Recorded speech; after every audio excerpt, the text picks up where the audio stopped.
Hello po, kumusta kayo lahat dyan? Medyo malamig na rito kaya nakabundle up na. Ituloy ko yung advices sa inyong lahat. Magandang umaga o magandang gabi po. Nandito ako sa boardwalk pa rin. Ito naman ang paborito naming lugar dito. Nauna na si Mrs. doon.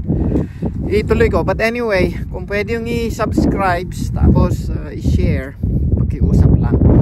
Okay, maraming salamat din sa mga nagwa-watch din. Yung topic ngayon, yung naranasan namin na bago dito, siyempre excited ka. Maraming nag-aalok, lalo na pag bagong dating ka. Siyempre mayroong mag-aalok ng dyan, yung lupa. Tapos may mag-aalok din ng tawag dito, mga insurance. Nakuha namin. Minsan nga parang kaldero, minsan mayroon din. Pero siyempre tatansyain mo rin kung alin ang gusto mo. Pero minsan may nagkamali sa lupa, di ba? Pag gusto mo bumili ng lupa, ganun.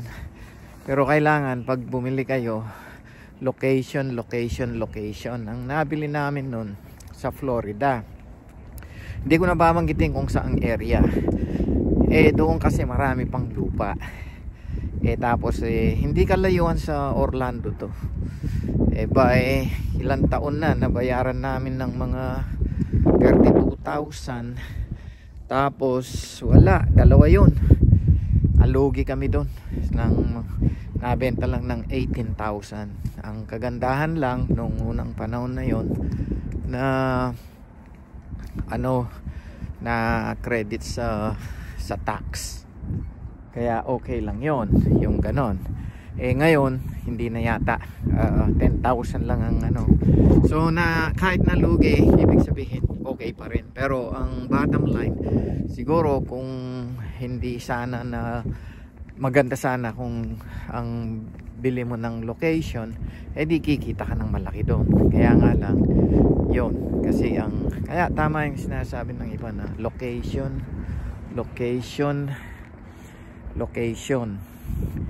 So dun sa lupa yon. Tapos sa bahay din.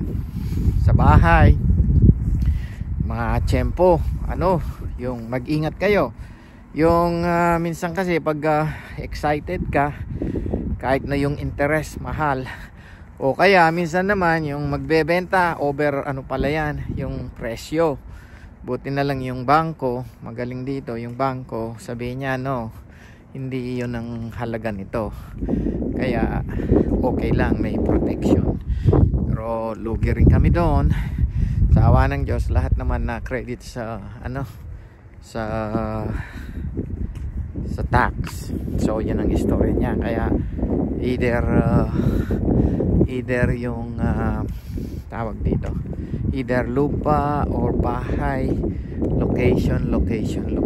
Tapos ang pinaka importante doon yung tawag dito, yung interest rates.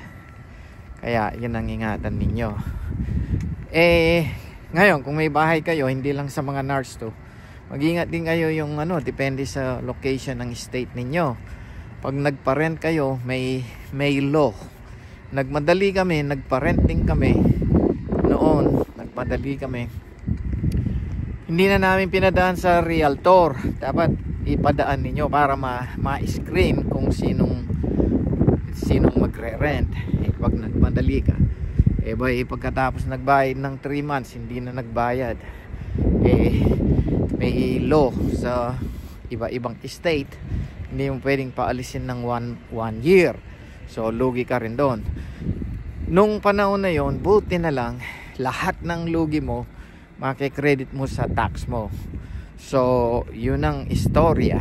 Ngayon, ang pinakaswerte lang namin nung binili namin itong bahay ngayon, swerte kasi tamang tama yun ang time na dapat mong bilhin. Abay ngayon sobrang taas. Kaya minsan ganun ang buhay naman, di ba? Mamalasing ka, minsan suswertihin ka. Ganon. Doon sa kaldero, minsan may mag-o-offer din, ganon. Ingat lang din kayo pag gusto naman ninyo. Minsan maganda daw, ganon. Pero depende sa budget yan. Kung okay naman ang budget ninyo, okay lang. Pero yon, ingatan ninyo yung yung pagpaparent. Kung may paparent na kayo. Ngayon, tansyain din ninyo, lalo na ngayon, mahal na ang rent.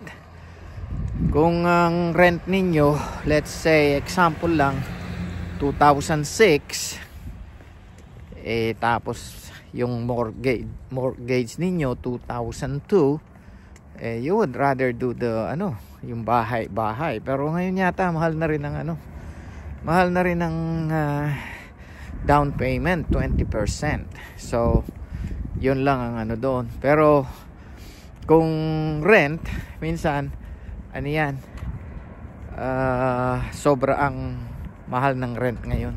So you would rather buy, and then pag tumaas ang presyo, kikita pa kayo. Tapos pa yung sasabihin ko, ayun, yung dalawang yon, pinaka-importante. Siyempre, pag kagaya na sinabi ko dun sa bahay, importante may insurance din yan. Ikuha din ninyo ng insurance. Every time you sign, look for the fine prints. Kahit na kotse, in the future, technique ko pag bumili ako ng kotse, so far marami na rin ako na sa katagalan. Palagi pag una, minsan mamemess up ka talaga kasi nangangawit ng kamay ko. Hindi ko nadala yung aking mangangawit ang kamay ko. So minsan pag yung excited ka sa una, minsan nakakalimutan mo lahat, di ba? Pero kailangan ingat lang din kayo. Ano pa ba? Yung mga insurance, sinuulit ko, yung mga fine prints dyan, alalahanin ninyo kasi minsan maiipit kayo dyan pag sinabing halimbawa lang, example, yung deductible sa kotse, kung mahal ang deductible sa insurance din, yung medical insurance, kung anong pipiliin.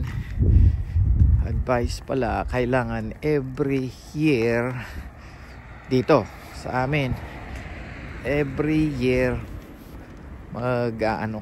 magre-renew. So i-watch ninyo yan kasi pag hindi nyo winatch, kayo, maglalapse, which is a problem. So pakikita ko tong dito, lugar. Ayan, nakita ninyo yan para at least makita ninyo. Ayun, tapos it's a good thing. Shout out pala doon sa mga United Kingdom nanonood. Kung makapunta kayo rito, why not, di ba? Ang importante. Pero I do believe marami kaming nag-retired na, maraming makakapunta rito. So siguro kung may mga